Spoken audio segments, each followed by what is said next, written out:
Donc nous venons d'installer le thème Bootstrap Barrio.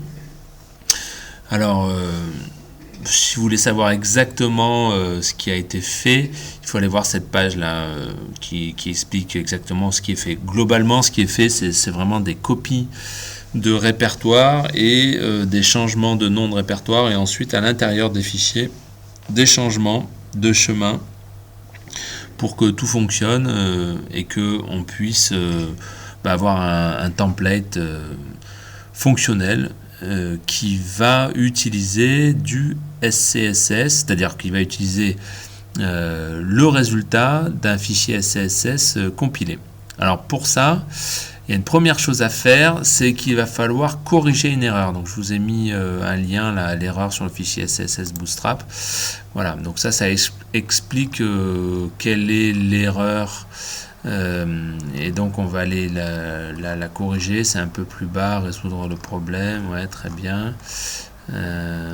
Voilà, ça doit être ça. Voilà, c'est ça qu'il faut copier. Donc je copie ça, each color, etc.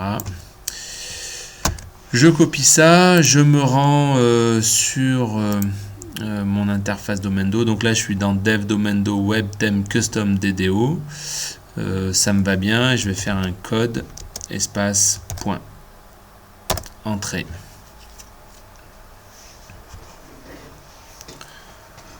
Donc je retrouve le fichier en question qui va être dans SCSS Bootstrap et enfin underscore root il est où? Il est là.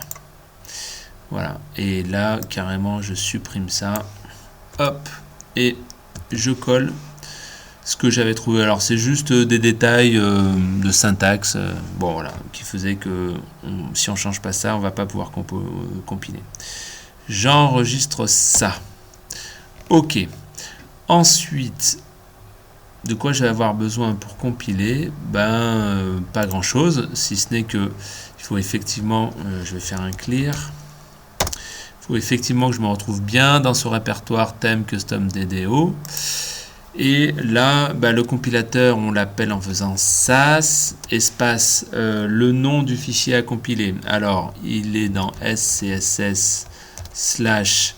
Alors, je ne veux pas faire de bêtises, donc je regarde. Il est dans SCSS. Ça va être main.scss. Main.scss. Et le résultat de ce fichier compilé, ça va être donc un fichier CSS que je vais mettre dans le répertoire CSS slash bootstrap.css. Ok.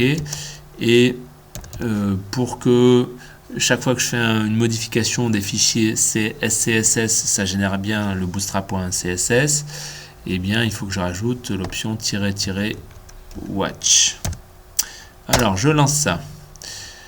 Donc là, il me dit SAS is watching for changes. Ok, donc SAS attend des changements.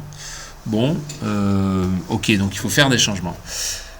Alors je retourne sur mon interface et je vais faire des changements. Donc dans SCSS Domendo, ici, j'ai un fichier global.css et c'est là que je vais faire un changement. Par exemple, ici, je vais mettre un pink. J'enregistre. Là, normalement, ici, voilà, vous voyez, enfin, on n'a pas le temps de voir, mais ça réécrit le fichier css bootstrap.css. Ah ben non, ça l'avait pas encore écrit, ça vient de l'écrire ici.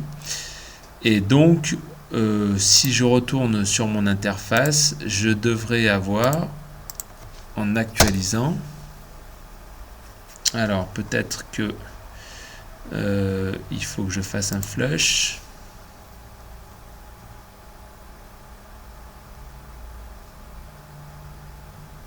Voilà.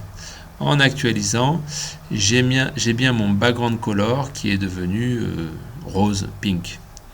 Voilà, donc là on est arrivé au bout d'une étape importante, c'est que maintenant on a la possibilité d'utiliser des fichiers less qui vont être compilés pour créer à la volée des fichiers CSS.